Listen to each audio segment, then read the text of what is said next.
Messieurs, dames, bienvenue dans Actu Débat sur la 97.1. Actu Débat qui est consacré donc au décryptage des grands sujets de l'actualité socio-politique du Togo et de l'étranger tous les vendredis. Et c'est avec Firmet Eko Agbo. Firmet Eko Agbo, bonjour. Bonjour Eligoka, merci de m'avoir invité. Merci de toujours accepter de collaborer avec la rédaction de la Super Radio Métropolis. Eh bien, Firmet Eko Agbo, on commence par cet anniversaire qui fait le tour des réseaux sociaux. Il est la première personnalité politique du Togo. Faure Gnassingbé a célébré son 52e anniversaire ce mercredi 6 juin 2018 avec 13 ans de règne à la tête du Togo. Le pouvoir de l'homme est contesté par l'opposition. Mais sur les réseaux sociaux, Firmet Eko Agbo, ce qui est étonnant, on voit son image, je veux dire sa photo au profil de beaucoup de Togolais. C'est étonnant quand même. Non, étonnant. Pourquoi? Faure Gnassingbé de la famille. Faure Gnassingbé a des gens qui l'aiment. Il a de la famille politique. Il a de la famille politique, il a des gens qui l'aiment. Écoutez, ce n'est pas que politiquement on n'est pas d'accord, qu'on ne va pas aimer. Il a des gens qui l'aiment. Ouais, c'est juste une partie des Togolais qui sort dans les rues. Faure Gnassingbé a des gens, il a des partisans, il a des sympathisants. Il a des gens qui l'aiment. On dirait, nous ne sommes pas dans une situation où tout le Togo s'est soulevé contre le fils du général et Adema. Non, mais il y a des gens, il y a des millions de Togolais qui aiment Faure Gnassingbé. Simplement, juste un petit constat. Je ne veux pas trop détailler cela, mais quand vous voyez les résultats du régime en place en 2003, comparé aux résultats des élections de 2015, vous voyez que nettement le régime a évolué. Nettement les Togolais ont voté Faure Gnassingbé. Donc Faure Gnassingbé, il a des gens qui l'aiment. Et ce que je peux aussi avancer, c'est qu'il y a plusieurs personnes qui n'aiment pas trop le régime en place. Mais parmi ces personnes, vous trouverez des gens fous ou des gens qui sont fous de Faure Gnassingbé. Il y a des gens qui sont fous de Faure Gnassingbé. Et pour certains, c'est le... Faure Gnassingbé est le père de ce régime, on pourrait le dire. Oui, il est le père de ce régime, mais on voit en lui quelque chose de nouveau. Et moi, je me rappelle en 2007... Donc, des gens croient en sa vision. Il y a des gens qui croient en sa vision. Il y a des journalistes qui aiment Faure Gnassingbé, mais qui critiquent régulièrement le régime. Vous voyez ça? Il y a des gens qui aiment vraiment Faure Gnassingbé, mais qui critiquent le régime par rapport à tout ce qui se fait, par rapport au bilan qui est fait, au bilan de 50 ans. Il y a des journalistes qui disent que le régime a échoué, mais qui n'attaquent pas Faure Gnassingbé. Parce que Faure Gnassingbé, il y a plusieurs personnes qui se rendent compte que le problème du Togo, ce n'est pas la personne de Faure Gnassingbé. Des gens aiment Faure Gnassingbé, mais ces mêmes personnes critiquent. C'est une question de système. C'est une question de système. Et en arrivant au pouvoir, Faure Gnassingbé a parlé de la rupture. Mais il a parlé de la rupture, mais il s'est rendu. À l'époque, il ne maîtrisait pas le système lui-même. Mais c'est quand il est arrivé au pouvoir qu'il a compris ce qu'on appelle le système. Les hostilités du système. Quand il était hors système, il ne dirigeait pas le pays. Il se disait, oui, quand lui sera là, c'est la jeunesse, il va faire ceci, il va faire cela. Mais quand il est arrivé au pouvoir, il lui a montré, mais les rois du pouvoir lui ont dit, monsieur, vous ne savez pas votre intérêt. Vous savez l'intérêt des autres. Des intérêts des gens que vous ne voyez même pas, des gens que vous ne connaissez pas. Restez tranquille. Et il est resté tranquille. Et c'est pour cela que vous allez voir. Il y a des soldats qui étaient partis entre temps, mais on les a fait revenir. Il y a des pitans qui étaient partis entre temps, on les a fait revenir. Il n'est plus. Il n'est plus. Personne. Donc, il y a des gens qui sont revenus. Il y a beaucoup ici qui étaient partis entre temps. Le ministre de l'administration territoriale qui était parti entre temps. On ne l'a pas du tout vu revenir. On ne l'a pas du tout vu revenir, mais il est revenu. Il y a le ministre de l'énergie aujourd'hui qui a été directeur de la douane entre temps. Bidamant qui étaient partis en temps, mais qui sont revenus. Mais c'est une question de lobby, c'est une question de système. Le Faure Gnassingbé n'est qu'un individu du système. Donc des gens vont s'attaquer au système, mais ne vont pas s'attaquer à Faure Gnassingbé parce qu'ils savent que le système c'est autre chose, Faure Gnassingbé aussi c'est autre chose. Le jour où le système décidera du départ de Faure Gnassingbé va partir. Faure Gnassingbé aujourd'hui peut dire, je ne veux plus me représenter, mais on va lui dire, monsieur, restez sur place, il va rester sur place, il va obéir. Il va obéir. Il va obéir parce que c'est le système qui l'a fait. Il est venu à 39 ans au pouvoir. Regardez, à 39 ans. Jeune, moi je l'appelle. Les littéraires appellent ces gens de personnes des génies. Des gens qui sont bien nés. C'est comme les enfants Obama, très jeunes, entre 8 ans, 10 ans. Ils sont venus à la maison, elles sont venues à la Maison Blanche. Donc Faure Gnassingbé à 39 ans. Il est né, son papa était président. Non, il est né un an après, son papa est devenu président. Et le papa est resté au pouvoir jusqu'à sa mort. Et lui-même devient président. Il a un père président, lui-même président. Vous imaginez ça? On dira peut-être que Dagbevan a tort, puisque sa naissance, une année après, son papa a cédé au pouvoir. Peut-être c'est la bénédiction qu'il a sur lui, qui a rejailli sur le papa. Il est devenu président. Parce qu'il y a des gens qui disent que quand ils mettent le monde des enfants, il y a de grandes portes de bénédiction qui s'ouvrent à eux. Souvent, il y a des gens qui disent ça. Donc, c'est quelqu'un, je dis, c'est un homme béni, c'est un génie. Il est devenu président à 39 ans. C'est le système qui l'a fait. Vous imaginez, c'est le système qui l'a fait. Le système l'a fait. Il est devenu président. Et maintenant, aujourd'hui, il sert le système, il sert le pays, il sert la communauté internationale. Fimeteko Agbo, vous le disiez tantôt, Faure Gnassingbé est aimé par plusieurs Togolais, mais c'est le système qui est beaucoup plus critiqué quand on suit certains observateurs de la scène politique togolaise. Mais l'entourage de Faure Gnassingbé, vous pensez que c'est le problème? Oui, l'entourage de Faure Gnassingbé fait partie du problème aussi, du problème togolais. Vous imaginez, je vous donne juste un petit exemple. Quand une directrice de cabinet, elle est directrice de cabinet, maintenant, elle est encore ministre. Elle gère un portefeuille extraordinaire. Jeunesse, artisanat. Parlez de Madame Dogbé. Madame Dogbé. Quand vous voyez un directeur du port, qui est également président de la délégation spéciale de la ville de Lomé, qui est président du conseil d'administration du CHU Sibarius Olympio, qu'est-ce que vous dites? Mais c'est grave. C'est grave. Qu'est-ce que vous attendez des Togolais? Ils vont faire que vous critiquez. C'est grave. Est-ce qu'il n'y a plus d'autres compétences? Est-ce qu'il n'y a plus d'autres compétences à part ceux-là? C'est juste deux petits exemples que je donne. Mais ça va frustrer les gens. Ça va frustrer les gens. C'est donc l'entourage est là. Vous savez, il y a des gens qui sont nés dans le système. Ce qui dérange quand un régime dure au pouvoir, c'est que le régime fait un effort extraordinaire pour se fermer au fil des années. Parce que trop d'ouverture casse. Autant le régime s'ouvre, autant il a de sérieux problèmes.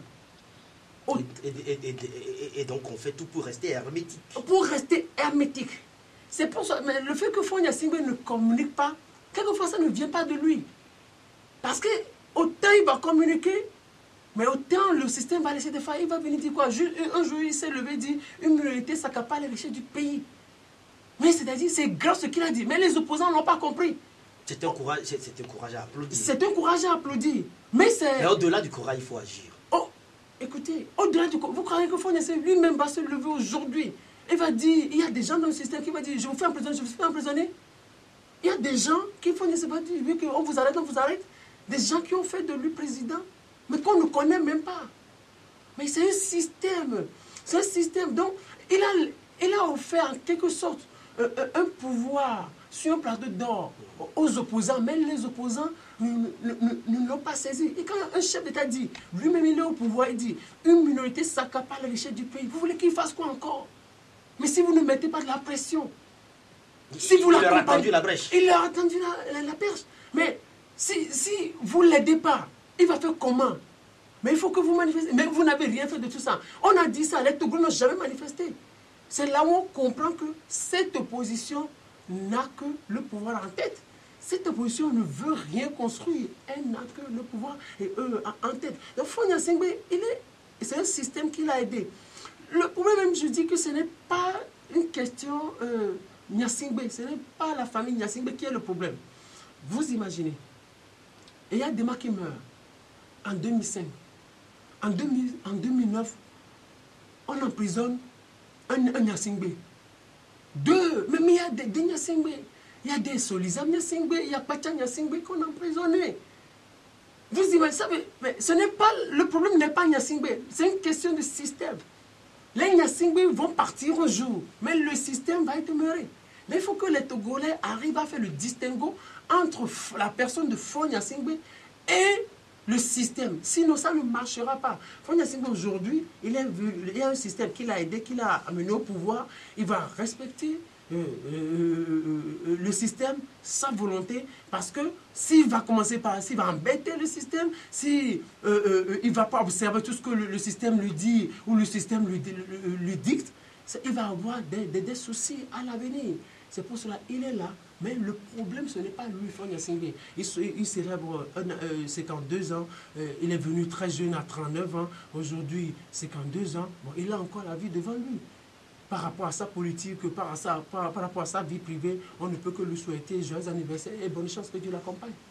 Eh bien, Firmé Teko Agbo, Fonia Singbe, dont nous parlons, je le disais tantôt, est vivement contesté par l'opposition togolaise, cette opposition qui, au sein de la C14, est retournée ou a tenté de retourner dans les rues du pays pour réclamer un certain nombre de choses, notamment la limitation du mandat, le retour à la Constitution de 1992, mais les manifestations demeurent interdites dans les villes de Sokone, Bafilo et Mango pour des raisons de sécurité qui vous ont été déjà indiquées et plusieurs fois rappelé donc le ministre de l'administration territoriale, Payode Aboupessi, qui a signifié à la coalition des 14 partis politiques de l'opposition l'impossibilité pour elle de manifester les mercredis 6 juin, 7 et 9 juin dans ces 3 villes. Et n'oubliez pas, Firmé Teko Agbo, le gouvernement a décidé des itinéraires à emprunter pour donc, ces manifestations. Oui, avant qu'on aborde ce sujet, je voudrais ajouter quelque chose par rapport à l'élection de Singbe. Si nous avons des manifestations aujourd'hui dans la ville de Lomé, Fonesima a passé 13 ans au pouvoir. Mais les réformes ne sont toujours pas faites. Je pense que sur ce point, le premier responsable, c'est Fonia Singbe. Il avait la possibilité de faire les réformes. Non. Il avait la possibilité de faire les réformes.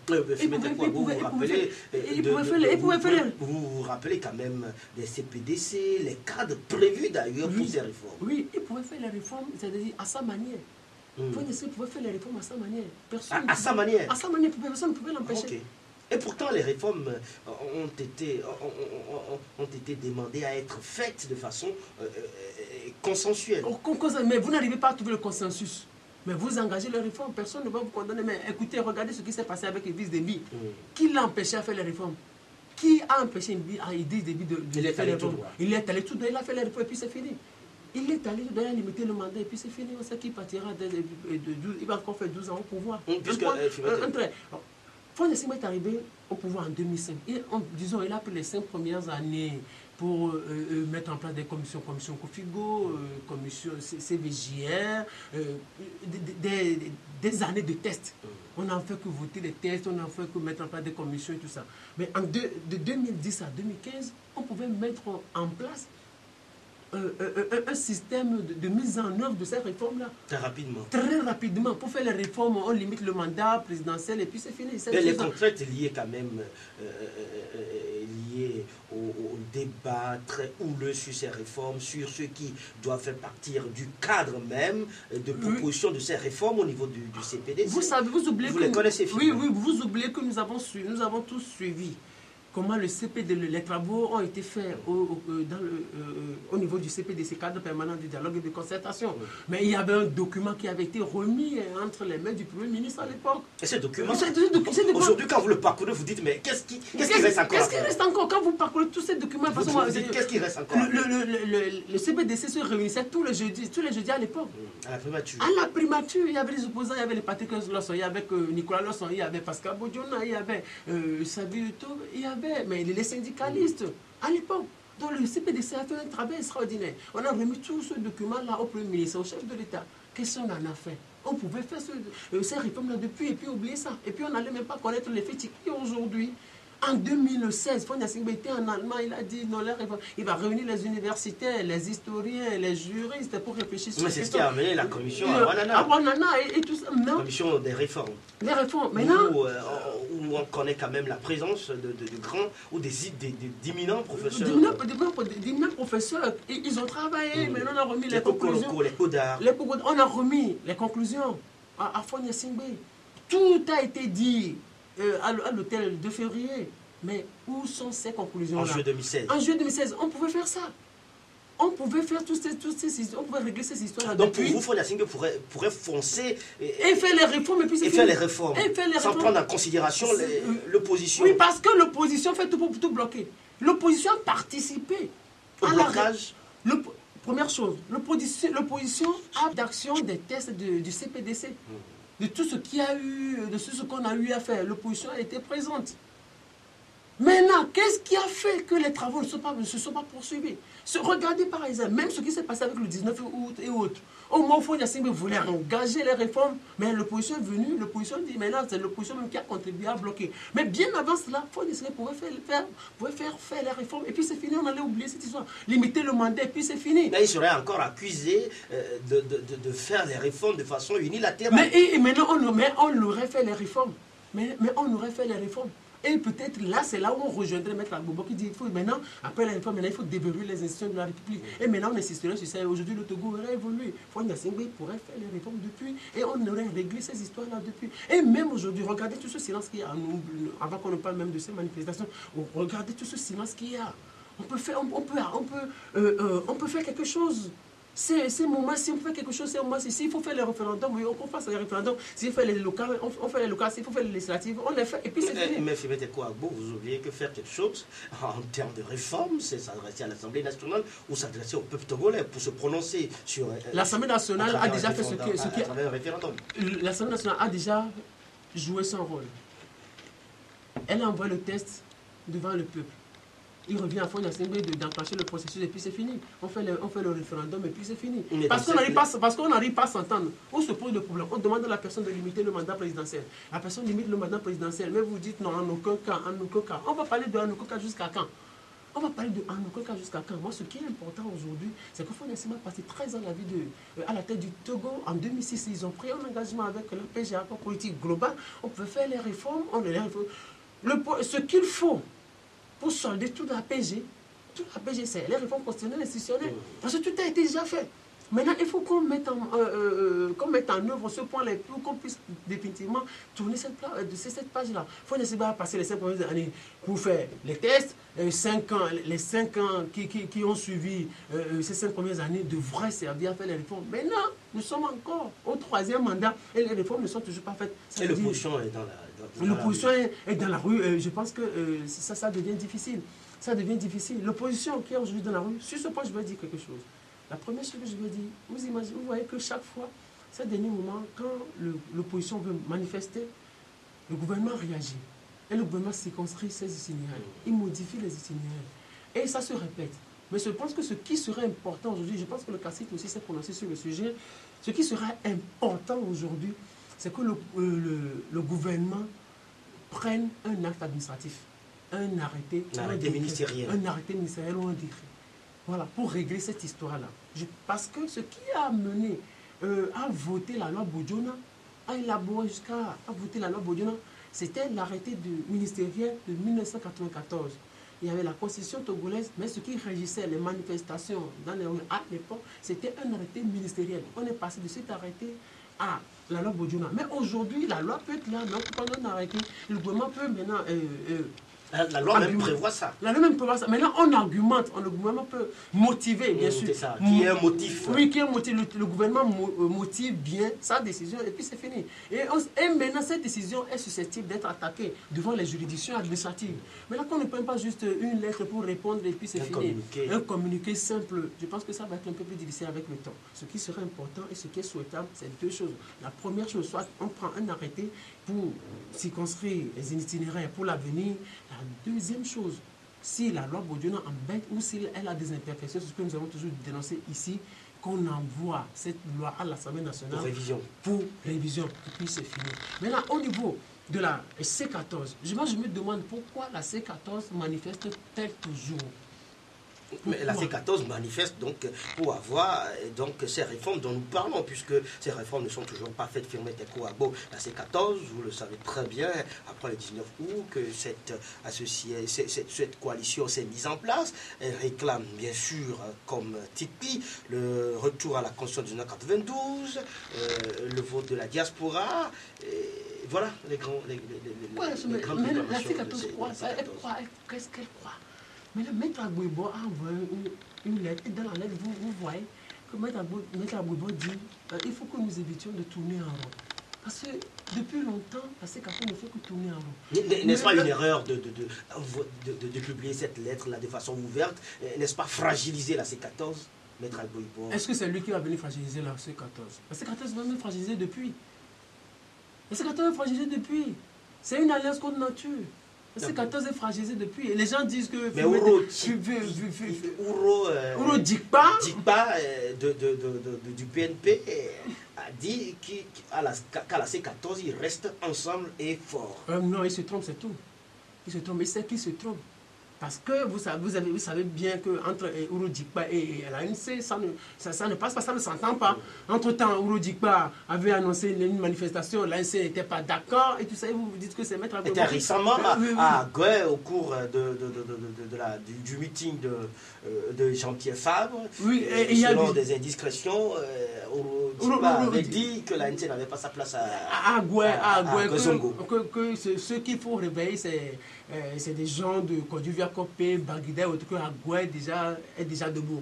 Donc vous imaginez, non, ce n'est pas Maître Agbo qui va venir fragiliser, mais les gens même sont allés dire que Maître Agbo a été payé pour fragiliser la coalition, pour faire ceci, tout ça, alors que la coalition elle-même, elle est déjà fragilisée. Ce n'est pas Maître Agbo, mais il a assez de responsabilité, ne compte pas à Maître Agbo. Mais la personne vous parle. Vous n'avez même pas suivi.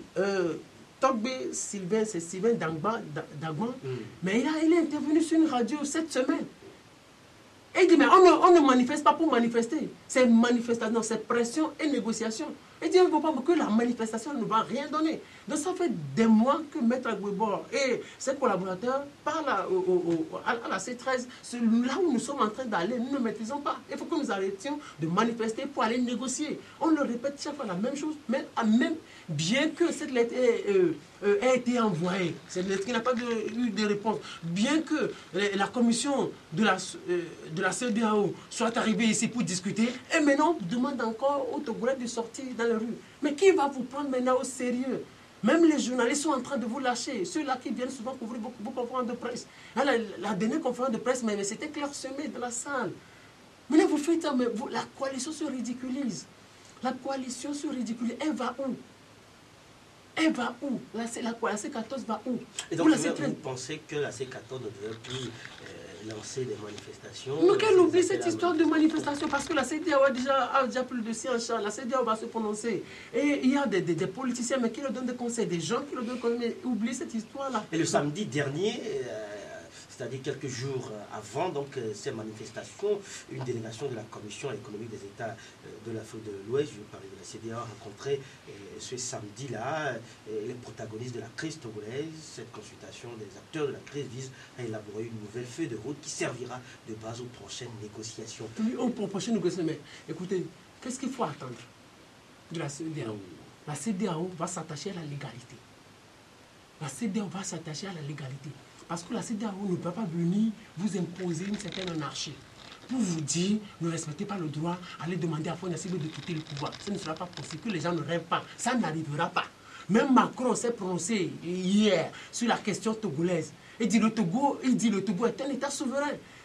La CEDEAO, c'est la France, l'Union africaine, tout ça, c'est l'Union européenne et autres. Mais il dit quand même qu'il est pour une alternance politique. Oui, une alternance selon les règles juridiques. Ce n'est pas une alternance dans l'anarchie, ce n'est pas possible. Mais vous savez, une alternance qui doit être décidée par le peuple. Par le peuple togolais. Des consultations électorales, c'est tout. C'est ce que la CEDEAO va dire. Mais qu'est-ce que les gens croient à quoi s'attendent-ils les gens? Les gens croient que quoi? Pour qu'il y ait alternance, il faut que Fonia Sibé quitte. Et puis c'est ça, c'est là où on va avoir alternance. Mais le droit est où dans toutes ces histoires? Et j'ai dit, mais si vous voulez aborder le terrain politique, allez trouver un compromis Fonia Sibé et vous allez régler ce problème-là. Mais si vous ne voulez pas ce compromis politique, mais attachez-vous au droit. Quand les gens disent, il n'y a pas de... le vide juridique n'existe pas. Quand les gens disent, Fonia Sibé va quitter le pouvoir. Mais les gens vont où? Les gens, vous savez, j'ai lu quelque chose sur Internet ces derniers jours. Il y a quelqu'un qui dit... que c'est comme la C14 veut créer un climat de tension dans le pays. Que la C14 enregistre ceci. La révolution populaire ne fera pas partie de ce régime. Non, oui. Vous y croyez? J'y crois. La révolution populaire ne fera pas partie de ce régime. Si ce régime constate... Moi, en aucun cas de cette folie, l'étudiant a également parlé de cette révolution populaire, invite donc les populations togolaises à anéantir, dit-il dans un communiqué, anéantir la dictature de Faure. Vous savez, avec toute votre permission, je ne veux pas parler de ce jeu. Parce que j'aime parler de choses sérieuses. J'aime parler de choses sérieuses. Donc, je peux continuer. Allez-y. Donc, la révolution populaire ne fera pas partie de ce régime. Il faut que les gens lèvent cela, lèvent de la tête. Ça ne marche pas. Si ce régime-là constate que la révolution populaire va le faire tomber, le régime va bloquer. Ça n'arrivera pas. Les gens croient à une prophétie. Il y a beaucoup de choses que les gens disent. Qu'il y avait eu une prophétie qui disent que Faure Gnassingbé ne peut pas durer au pouvoir comme son père. Vous savez, paix à son âme. Junior Menounia disait en 2015 que pour lui, il a eu une prophétie. Il a eu une révélation. Que Faure Gnassingbé n'allait pas être élu en 2015. Que c'était une dame militaire qui allait être élue à la tête du Togo. Mais on a vu. Faure Gnassingbé est allé aux élections en 2015. Il a gagné. Il est toujours président de la République du Togo. Dans le monde spirituel, Firmette Ekouagbo, vous le savez très bien, on peut changer les prophéties. Exactement, c'est là où je voulais en venir. Comme on parle de prophétie, parlons un peu du monde spirituel. Vous savez ce qu'il y a quand on parle de prophétie? La prophétie est très simple. Du moment où on vous la révèle, vous pouvez bloquer ou contribuer à son accomplissement. C'est comme Dieu dit, envoie Esaïe vers le roi Ézéchias. Et lui dit, Esaïe, dis à Ézéchias, c'est la fin de ton règne, tu vas mourir, prépare ta succession. Et il jeta sa face contre le mur. Et jeta sa face contre le mur. Et il pleura. Et il pleura. Dieu a changé cette prophétie-là. C'est Dieu, le Créateur, le Tout-Puissant. Et la Bible dit, il fait briller le soleil pour le bon et le méchant. Pour le bon et le méchant. Donc, qu'est-ce que les gens croient? Si ce régime-là sait qu'il va partir demain, le régime va passer par tous les moyens pour être maintenu au pouvoir. Les gens disent que eux, c'est le diable, l'opposition sont les anges. Ah bon? Donc, eux, au niveau du régime, les gens ne prient pas. Quand vous voyez leurs femmes, dans les églises, en train de prier, quand vous voyez leurs femmes en train d'investir dans l'œuvre de Dieu. Maman Fortvie qui est presque dans toutes les paroisses. Maman Fortvie qui est presque régulière dans toutes les paroisses. Aller en Italie et autres. Des gens qui investissent dans l'œuvre de Dieu. Vous croyez que Dieu ne voit pas ça? Vous croyez que Dieu ne voit pas ça? La Bible déclare que la charité couvre une multitude de péchés. La Bible dit ça, que la charité couvre une multitude de péchés. Puisque les gens veulent parler du spirituel. Vous savez, le pouvoir est spirituel, que les gens ne se trompent pas. Le régime là va partir un jour. Mais pas avec ses opposants ne feront pas partie de ce régime. Aucune souveraineté populaire ne fera partie de ce régime. Ça, je vous l'assure. Que les gens oublient ce qui s'est passé avec le printemps arabe. Les Blancs ont utilisé, les Occidentaux ont utilisé le printemps arabe pour faire partie Kadhafi. Et cela a marché. C'est tout. S'il n'y avait pas la communauté internationale derrière le printemps arabe, il n'y aurait pas eu de... Le printemps arabe n'aurait pas réussi. Aujourd'hui, la France soutient le régime en place. Faure Gnassingbé partira un jour si Dieu le décide. Mais si le jour, même si Dieu décide et que Faure Gnassingbé respecte les règles spirituelles, Faure Gnassingbé va être maintenu au pouvoir. Que les gens oublient ce qu'ils ont dans la tête. Qu'ils cherchent le chemin de la légalité, le chemin du droit, pour qu'on évite ce qu'on appelle le vide constitutionnel. Et que le vide constitutionnel, selon un éminent juriste qui enseigne à l'université de Lomé, n'existe pas, Firmette Ekouagbo.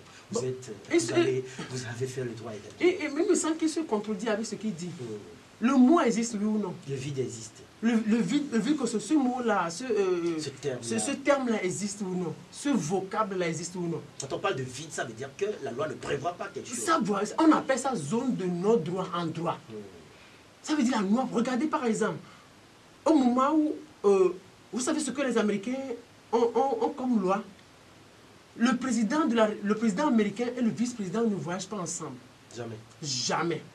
Si quelque chose arrive au président américain, il faut que le vice-président l'assume. Il faut que là où le vice-président est, qu'il prête serment en même temps pour éviter un vide juridique. Est-ce que les Américains disent? Le vide constitutionnel existe, le vide juridique existe. Maître Javon, je pense que c'est un spécialiste du droit administratif. Il est beaucoup plus spécialiste du droit administratif que du droit constitutionnel. Il a enseigné le droit pendant 37 ans. Il a enseigné il a enseigné beaucoup de nos professeurs aujourd'hui. De nos professeurs, mais je pense que c'est une Sur ce point, il s'est trompé. Il s'est trompé. Il s'est trompé. Je pense que il est au soir de sa vie, c'est le 3e âge, ça embête aussi un peu. Il s'est trompé, donc nous ne considérons pas tout ce qu'il a dit. Eh bien, Firmin Teko Agbo, tous les Togolais ont le regard aujourd'hui tourné vers la CEDEAO pour une résolution définitive de la crise socio-politique. Et à la rencontre du samedi, Jean-Claude Brou, président de la commission de la CEDEAO, disait « Nous avons eu des échanges avec les deux parties. L'objectif est de préparer les prochaines rencontres avec les deux chefs d'État facilitateurs. Après avoir écouté l'ensemble des parties, nous allons travailler sur un projet de feuille de route qui sera soumis aux chefs d'État. Et c'est cette feuille de route qui va servir de base pour les discussions qui auront lieu avec les deux facilitateurs.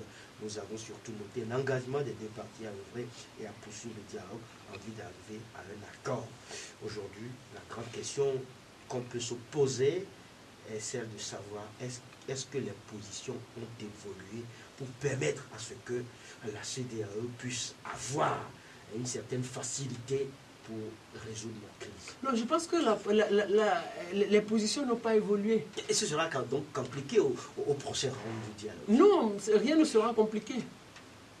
Puisque la CECATO n'est plus en position de force, on va juste imposer les choses.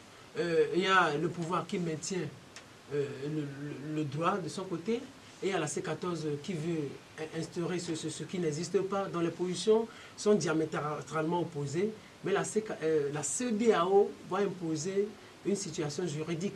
Elle va dire, cette année, on doit aller aux élections, comme l'Assemblée nationale n'est pas arrivée à faire voter les réformes constitutionnelles et institutionnelles, maintenant il va falloir aller au référendum et après aller aux élections pour éviter le vide juridique.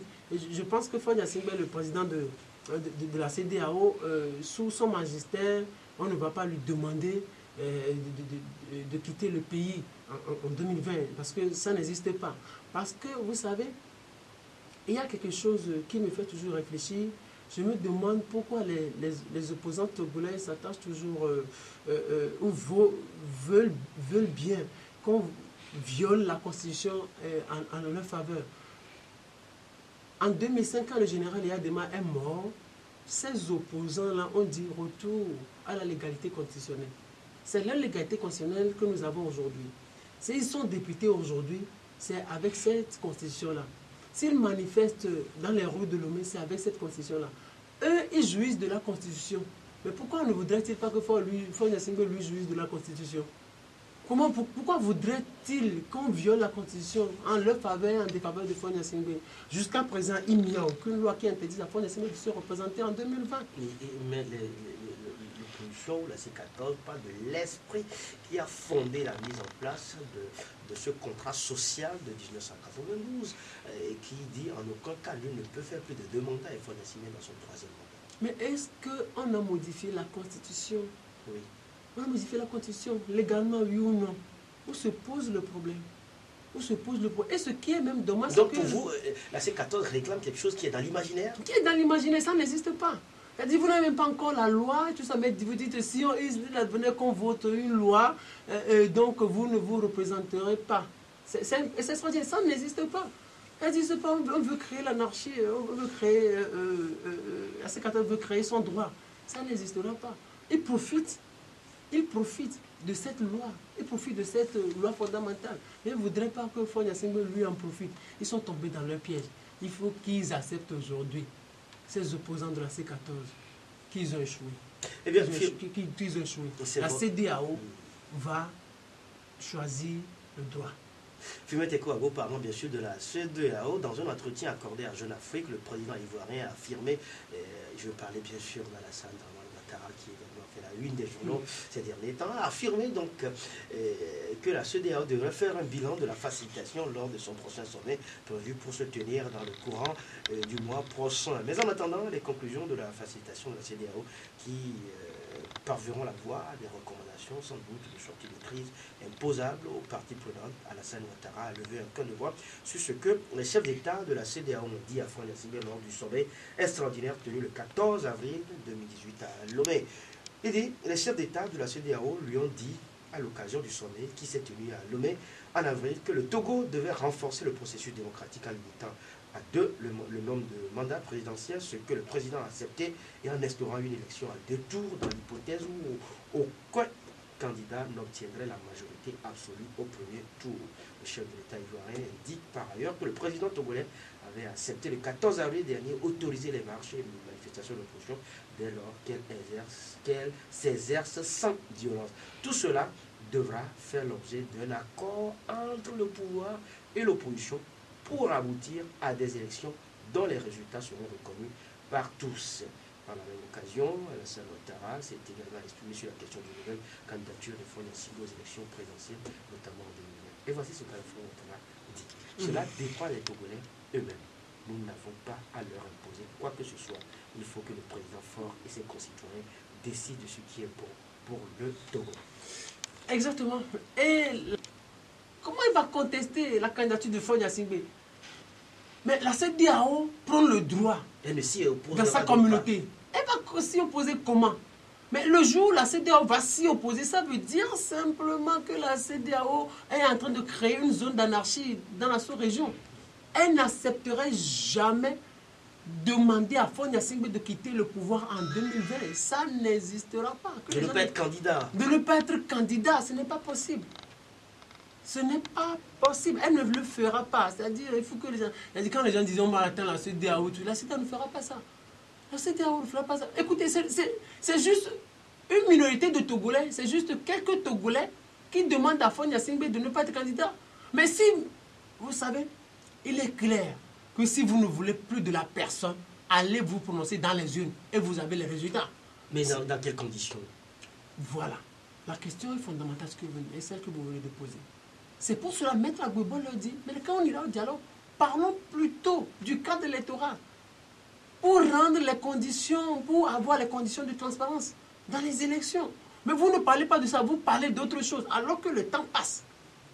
Le temps passe d'une manière ou d'une autre. Le régime va faire du fossile avec à un moment donné. Pour aller aux élections. Pour aller aux élections. Mais Éric Dupuy a dit que sans les réformes, aucun parti politique de la C14 n'irait ou n'accepterait aller donc, aux élections. Ce que Éric Dupuy dit, c'est une parole d'évangile. C'est dans la Bible qu'on dit crois et tais-toi. Dieu dit, et puis on dit oui et amen. Puis c'est fini. Éric Dupuy, lui parle, vous croyez? Éric Dupuy, quoi? Vous, c'est un acteur politique. Acteur politique. Il était où en 2014-2015? Ce ne sont pas eux, Éric Dupuy, qui avaient dit à l'époque pas de réforme, pas d'élection. Ils sont allés aux élections, oui ou non? Ils sont allés aux élections. Et cette même personne répète cette phrase. Et vous croyez? Vous donnez foi à ce que Éric Dupuy dit? Non. Vous pensez que la NC peut récidiver? La NC peut récidiver. Elle récidive même déjà. Elle est régulièrement sur le terrain. Jean-Pierre Fabre, le chef de file, a fait une tournée à l'intérieur du pays. Elle prépare les élections. Vous savez ce que la NC a dit aux gens aux autres ou à ses amis de la C14? Elle dit non, vous savez, ici, il n'y a pas d'option.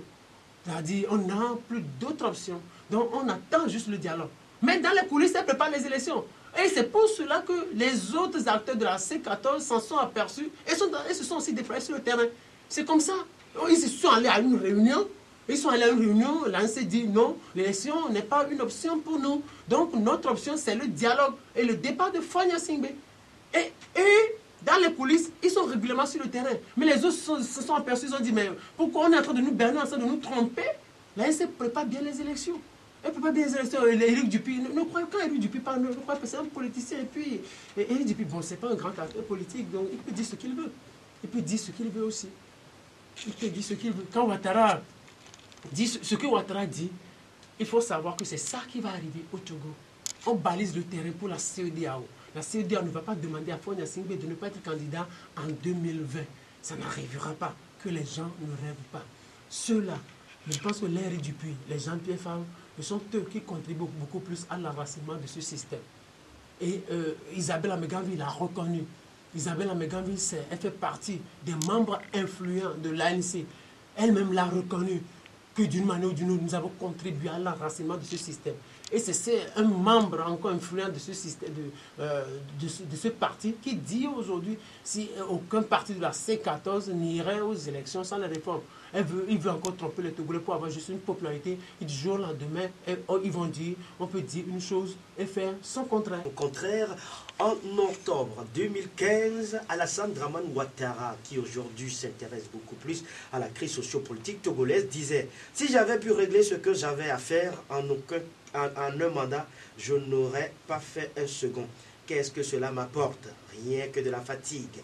J'aurai 78 ans en 2020. Ça ne me vient même pas à l'esprit. Et même si on me le demandait, je ne le ferais pas. J'avais un cabinet de conseil qui me rapportait beaucoup d'argent, que j'ai dissous pour ne pas avoir de conflit d'intérêts. Je voudrais reprendre cette activité et je peux vous dire que je n'exclus pas de ne pas finir mon deuxième mandat. Il le disait dans le journal Le Monde. Eh bien, quelques années plus tard, en juin 2018, c'est-à-dire cette année, ce mois d'ailleurs, le même Alassane Dramane Ouattara revient sur sa parole et dit « La nouvelle constitution m'autorise à faire 2 mandats à partir de 2020. Je ne prendrai ma décision définitive qu'à ce moment-là, en fonction de la situation de la Côte d'Ivoire. La stabilité et la paix passent avant tout, y compris avant mes principes. » Fimet Teko Agbo, qu'est-ce qui peut obliger, ou est-ce qu'il y a des situations qui pourraient obliger à rester au pouvoir, vouloir faire un 3e, 4e, 5e mandat? Il y a des situations, il y a des lobbies, il y a aussi l'honneur. C'est ça rappelle ce que le général Yadema avait dit face à Chirac sur RFI en 1999. Parole de militaire. Moi, je donne ma parole de militaire. En 2003, je ne ferai pas une minute de plus. Mais en 2003, le général Yadema a changé. Il est allé... vu les chefs les chefs sont allés lui dire, vous savez, on veut que vous soyez président et autres. Donc les politiciens peuvent changer. Les politiciens ne sont pas Dieu. Donc ils peuvent dire une chose aujourd'hui et faire le contraire. Mais oui, ma question de façon beaucoup plus directe, est-ce que cette position de Alassane Ouattara aujourd'hui pourrait encore le rendre beaucoup plus objectif dans la résolution de la crise togolaise? Non, c'est un chef de... Dieu où le droit l'autorise, il n'y a pas de problème. C'est ce que je vous dis. C'est pour ça que moi je vous ai toujours dit que j'ai fait le droit, mais j'ai jamais aimé le droit. Parce que le droit est tellement compliqué. Et j'ai jamais aimé le droit. Mais par rapport à ça, me fait réfléchir, ça me fait dire une chose. C'est-à-dire? Vous savez, dans tout ça, vous voyez que Faure Gnassingbé, c'est un fin stratège. Lui ne parle pas. C'est pas qu'il va dire quelque chose aujourd'hui et après vous allez prendre ça pour l'accuser. Lui ne parle pas. Depuis le début de cette crise, il ne parle même pas de sa candidature ou non. Il ne dit rien par rapport à ça. Je me rappelle qu'en juin, sur Deutsche Welle, il disait, dans son interview, il disait, par rapport à la limitation du mandat présidentiel, il faut voir des enjeux du pouvoir. Il parlait d'enjeux de pouvoir. Enjeux de pouvoir. Enjeux de pouvoir. Ça veut dire ça. Lui, il donne déjà une ouverture. Au nom des enjeux du pouvoir, il est possible de faire un nouveau mandat. Il est possible de faire un nouveau mandat. Il parle en tant que fin stratège, fin politicien. Mais de quel enjeu parlerait-il? Parle enjeu, c'est-à-dire quand c'est ça qui détermine aujourd'hui Ouattara parler comme ça. Ces enjeux. Ces enjeux de pouvoir. Il y a trop de choses. Vouloir reconsidérer sa position. C'est ça qui vous oblige même, qui vous contraint à reconsidérer votre position. Est-ce que c'est lié à l'unité, à la paix, à la stabilité du pays? Regardez, première chose, Ouattara aura 78 ans. En 2020. En 2020. En 2025, il aura 80 ans. Il est déjà au troisième âge. Normalement, c'est pas bien. Parce que avec la vieillesse, je pense pas qu'il puisse encore donner. On l'a rencontré au sommet de la sécurité, sur la sécurité maritime à Lomé ici, Fimet Teko Agbo, je peux vous dire que je l'ai rencontré. Ça n'allait pas. Ça n'allait pas. Ça n'allait pas. Il n'est pas en bonne forme. Il n'est pas en bonne forme. Il va encore faire quoi? Ce qu'il avait dit peut-être, en 2015, il était sincère. Mais regardez aujourd'hui l'état de la Côte d'Ivoire. Le poids de la nation qu'il porte. Le poids de la nation qu'il porte. Le problème de la Côte d'Ivoire. Je vous ai dit ici, un jour, il arrive des moments où les Blancs vous imposent un choix. Entre la sécurité et la liberté, vous choisissez quoi? La sécurité. Vous choisissez la sécurité. Est-ce qu'avec Ouattara, sans Ouattara, à la tête de la Côte d'Ivoire, est-ce que la Côte d'Ivoire pourrait être pacifiée à jamais?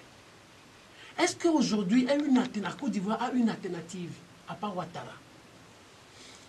Il y a celui-là qu'on voit bien se positionner, c'est Guillaume Soro. Mais les Occidentaux n'ont plus confiance. Non, ce n'est plus une histoire de confiance. N'ont pas confiance en Guillaume Soro. Parce que quelqu'un qui a trahi, trahira. On a vu comment il s'est comporté avec Laurent Gbagbo quand il était Premier ministre de Gbagbo. Juste après la proclamation des résultats, quand Gbagbo lui contestait les résultats, Guillaume Soro, Premier ministre de Gbagbo, a choisi son camp. Et son passé de chef de file de la rébellion. De la rébellion. Il quitte Gbagbo et s'allie à Ouattara. Il trahit Gbagbo. Ouattara ne va jamais oublier ça. Parce qu'il va arriver un moment où on va vous faire la même chose. On n'a pas confiance en Ouattara. De plus, il y a le problème de la justice relative à la guerre n'est toujours pas réglé. Gbagbo est toujours en prison. Gbagbo est toujours en prison. Aujourd'hui, c'est Ouattara seul qui arrive à gérer le pays, à pacifier le pays.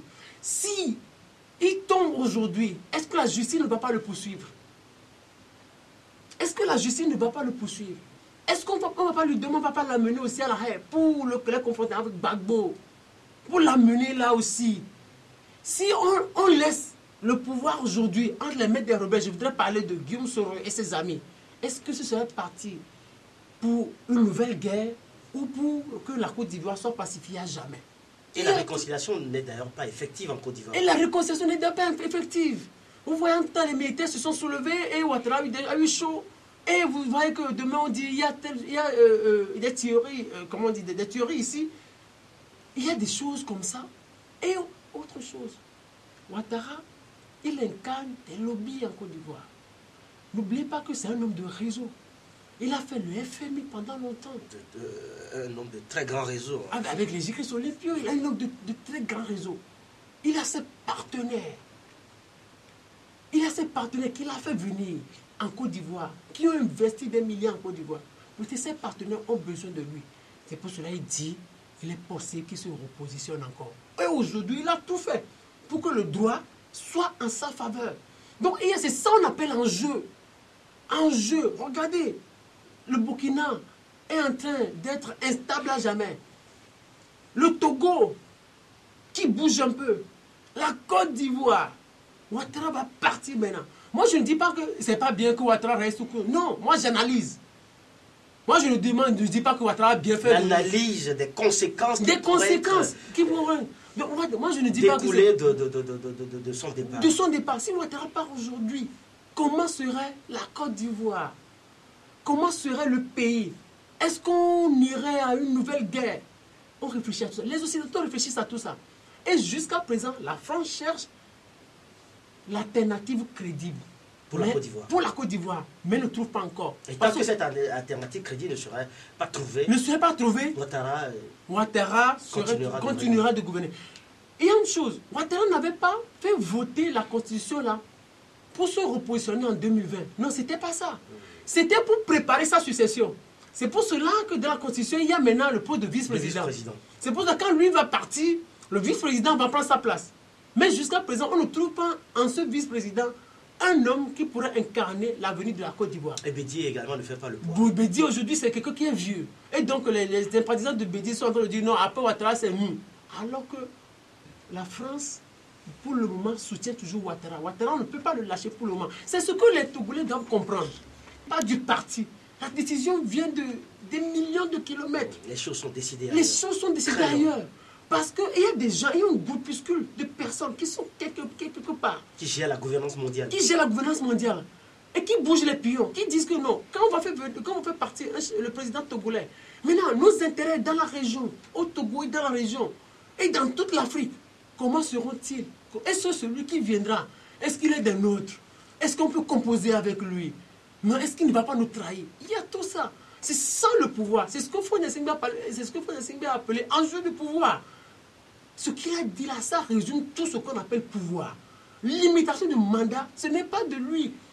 Limitation de mandat, ce n'est pas de Faure Gnassingbé. C'est des lobbies internationaux qui en décident. Quand vous êtes au pouvoir et on sent que votre mandat tire vers sa fin, On dit non, vous pouvez modifier la constitution, vous modifiez la constitution, et maintenant ça vous autorise. Ce que Nkurunziza est en train de dire aujourd'hui, j'ose bien... Il surprend extraordinairement. Il surprend extraordinairement, mais il ne surprend pas. Ah bon, il ne surprend pas. Celui-là qui a fait tuer des gens, parce que les gens se sont opposés à sa candidature de 2015, avec tout ce qu'on a, la violation des droits de l'homme qu'on a vu chez lui au Burundi, il va dire aujourd'hui que nos ancêtres ont dit quand un homme, on ne peut retourner dans son lit, mais ne revient jamais sur sa parole. Il dit des choses comme ça. C'est la même chose, c'est la même phrase qu'il y a des m'avait avancé ici, en tant que militaire. Mais le militaire est revenu sur sa parole. Il y a des conditions qui contraignent. Moi, j'ose croire, je veux bien croire en ce que Pierre Nkurunziza a dit. En 2020, nous sommes là. Dieu nous prêtera vie. Et on verra s'il ne peut pas revenir sur ce qu'il a dit aujourd'hui. Parce que les enjeux sont tellement énormes. Les intérêts sont tellement énormes. Les intérêts sont tellement énormes. C'est ce qui, des fois, oblige, contraint les chefs d'État à se repositionner. Des fois, ça ne vient pas de... Peut-être Fonia Singbe, lui, il n'en est pour rien même dans cette histoire de 2020. Mais il y a des choses qui lui disent, vous devez aller encore aux élections en 2020. Que le chef de file de l'opposition togolaise, Jean-Pierre Fabre, aurait compris quand il a décidé donc d'aller discuter avec la cellule Afrique de l'Élysée. Un déplacement malheureusement avorté. Jean-Pierre Fabre qui devrait normalement rencontrer la cellule Élysée en France. La cellule Afrique de l'Élysée.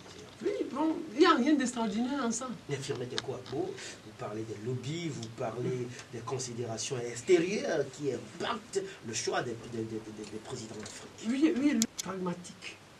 Jean-Pierre Fabre. Oui, c'est pas. Vous savez, c'est quelqu'un qui a l'élégance.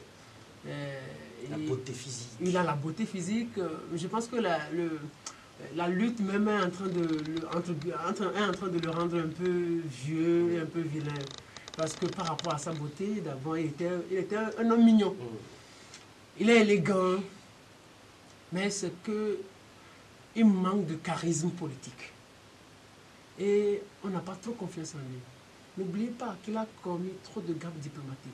Il a bien lavé Louis Michel ici, qui était comme dans ses propos et autres. Donc quand vous faites des choses, les Occidentaux, ils n'oublient pas ça. Ils mettent un trait sur vous. Ils vous notent. Ils vous notent. C'est ce que Kadhafi n'a pas compris. Il a cru que quand il est revenu avec les Occidentaux comme ça, on pouvait l'embrasser. Alors qu'on le gardait. C'est ça son problème. Il ne peut pas, parce qu'il parle toujours comme un activiste. Il n'a pas de propos rassemblés, de propos politiques.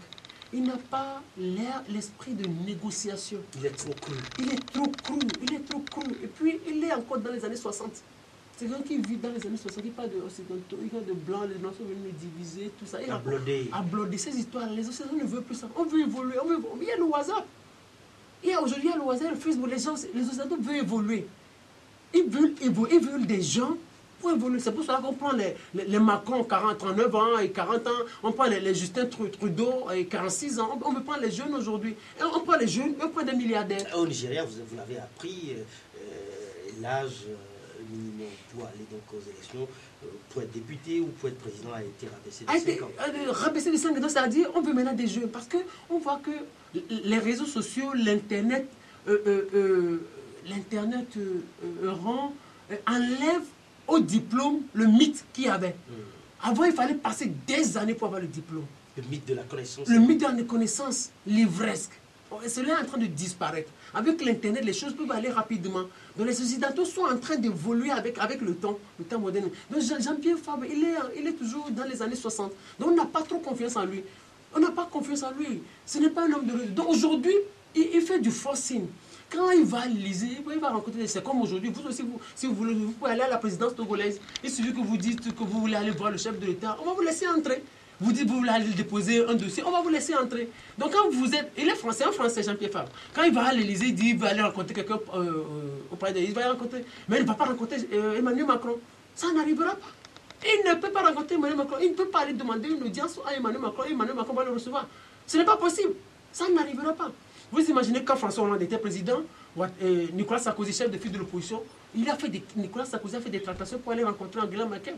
Mais Hollande s'est fâché et a demandé à Angela Merkel, mais de ne pas répéter ça. Sinon, elle va créer des incidents diplomatiques entre la France et l'Allemagne.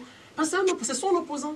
Donc, Emmanuel Macron ne peut pas recevoir jamais pas. Et on va rendre compétent, on peut rendre compte ou ne pas rendre compte à Emmanuel Macron. Entre-temps, c'était à Guillaume Kodjo, quand il faisait partie du CST, qu'il ouvrait la voie du palais de l'Élysée. Aujourd'hui, Guillaume Kodjo n'est plus avec eux. C'est lui qui leur traçait un peu le chemin. Mais, je vais vous dire une chose. Pour conclure peut-être de cette partie.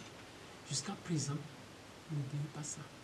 Les Occidentaux considèrent les opposants togolais comme de petits voyous.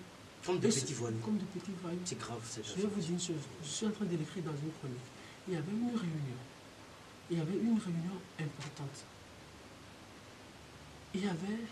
C'était en Europe. Il y avait une représentante de Angela Merkel qui était là et les opposants étaient autour de la table. Regardez bien ceci. Quand les opposants, la dame parlait, très rapidement bien sûr, quand la dame parlait, la dame qui représentait Angela Merkel parlait, elle lisait un peu le rapport qui lui avait été fait par rapport aux opposants togolais. Et Jean-Pierre Favre qui prend la parole, qui dit « Oh, votre ambassadeur qui était là, c'est un farfelu. Il ne comprenait rien, c'est un farfelu. » Et la dame se dit « Ah bon? Mais monsieur, le rapport que j'ai sur vous dit que vous êtes de petits voyous. Et donc vous le confirmez. » Et ils se comportent comme de petits voyous, les opposants togolais. Ah d'accord, c'est un problème de terminologie. Oui, c'est ça. Dire qu'ils sont des voyous, peut-être. Moi, je dis. Moi, je dis ce que j'ai eu comme information. Okay. Donc peut-être vous voulez insister sur la terminologie. Donc ce que j'ai, c'est comme vous dites de petits voyous. Et vous vous comportez comme tel, comme le rapport que j'ai sur vous. Parce que comment un chef de file de l'opposition va traiter un ambassadeur de farfelu? C'est ce que Jean-Pierre Favre avait fait. Donc vous voulez que ces Occidentaux aient confiance en Jean-Pierre Favre? Vous savez, si on ne renouvelle pas la classe politique togolaise de l'opposition, il n'y aurait pas alternance au Togo. Parce que les Occidentaux n'ont pas confiance en ces opposants-là. Eh bien, merci Firmin Teko Agbo, c'est votre analyse. Et je comprends, vous êtes journaliste, chroniqueur politique. Firmin Teko Agbo, merci. Merci beaucoup. D'être passé chez nous. Eli Goka, je pense que c'est une question de responsabilité. Ce n'est pas facile, une heure d'émission, mais on le fait pour que les choses changent au Togo. On le fait pour que le Togo se développe. On le fait pour que la jeunesse puisse trouver à faire. On le fait pour qu'on ne tue plus. On le fait pour qu'on ne blesse plus les gens. On le fait pour qu'on n'emprisonne plus les innocents. On le fait pour que le Togo soit prospère.